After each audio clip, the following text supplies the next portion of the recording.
আসসালামু আলাইকুম। মামের রান্নাঘরে সকলকে স্বাগত জানাই। আজকে রান্না করব আলু দিয়ে চিকেন। তো রেসিপিটা দেখবেন, সবাই স্কিপ না করে ভিডিওটি পুরো দেখবেন কিভাবে রান্না করছি। এভাবে রান্না করলে খুবই সুস্বাদু হয়, তো দেখতে থাকুন। এবার আলুগুলো ছাড়িয়ে নেব। ছাড়িয়ে নিয়েছি। এবার মাছ দিয়ে এভাবে একটা করে কেটে নেব, দুটো অংশ করে নেব।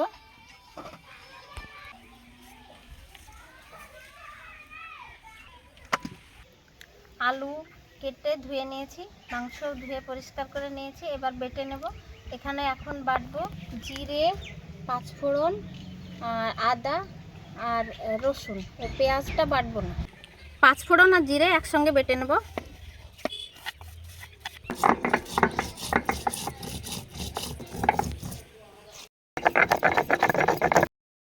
হয়ে গেছে জিরে আর পাঁচফোড়ন বাটা। এবার তুলে নিচ্ছি। এবার রসুন বেটে নেব।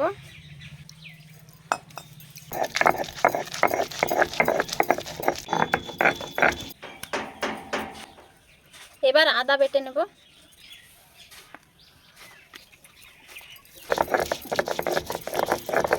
হয়ে গেছে আদা বাটা, তুলে নিচ্ছি। মাংসটাতে ভালোভাবে মশলা মাখিয়ে নেব। এখানে রসুন বাটা আর এই জিরে বাটাটা নেব, আদা বাটাটা এখন দেব না। রসুন বাটা দিয়ে দিলাম, জিরে আর পাঁচফোড়ন বাটা, টক দই, লবণ,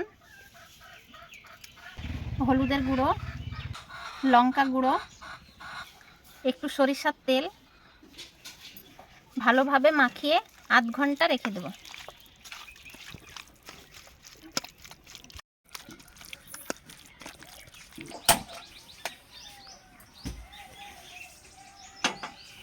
প্রথমে আলুগুলো ভেজে নেব।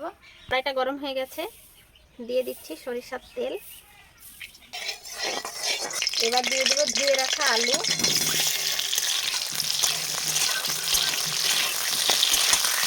এরকম লাল লাল করে ভেজে নিয়েছি এবং সঙ্গে 50% মতো সেদ্ধ হয়ে গেছে। তো এইবার তুলে নেব।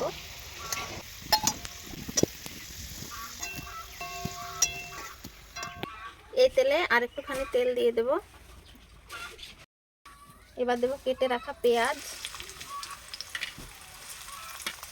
পেঁয়াজটা ভালোভাবে ভেজে নেব। এরকম ভাজা ভাজা হয়ে গেছে। এবার এই মশলা মাখানো মাংসটা দিয়ে দেব।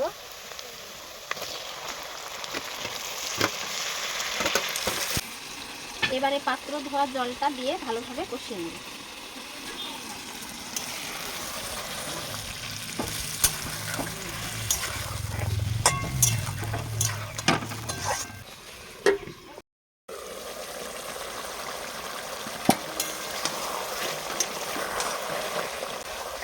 মাংস কষানো প্রায় অর্ধেকটা হয়ে এসেছে।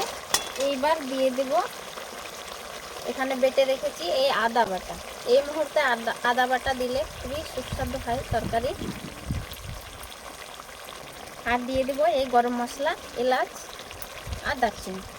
মুখগুলো একটু ফাটিয়ে নিয়েছি, এবার দিয়ে দিলাম।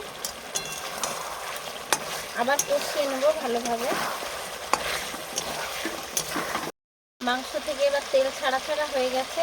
এবার ভালোভাবে কষানো হয়ে গেছে। এবার দিয়ে দেব ভেজে রাখা আলু।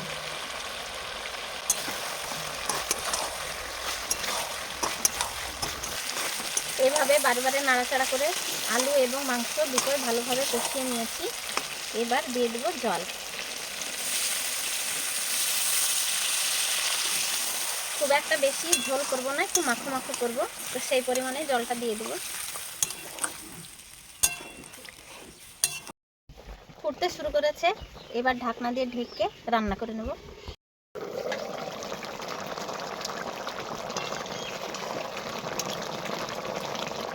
হয়ে গেছে রান্না।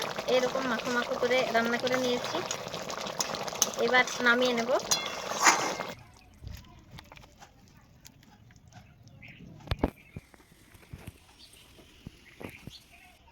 হয়ে গেছে আলু দিয়ে চিকেন রান্না। এবার টেস্ট করে দেখব। আজকে ইভা তো আসলো না, আমি আজকে রান্না করলাম একা একা।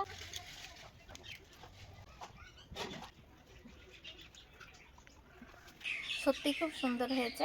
আপনারা এভাবে বাড়িতে বানিয়ে দেখবেন, খুবই ভালো হয় খেতে। আজকের ভিডিওটি এই পর্যন্তই, দেখা হবে আবার পরের ভিডিওতে যদি কিছু ভালো লেগে থাকে লাইক করবেন, কমেন্ট করে জানাবেন কেমন হয়েছে, আর মামের রান্নাঘর চ্যানেলটি অবশ্যই সাবস্ক্রাইব করে রাখবেন। সবাই ভালো থাকবেন, সুস্থ থাকবেন আর সাবধানে থাকবেন।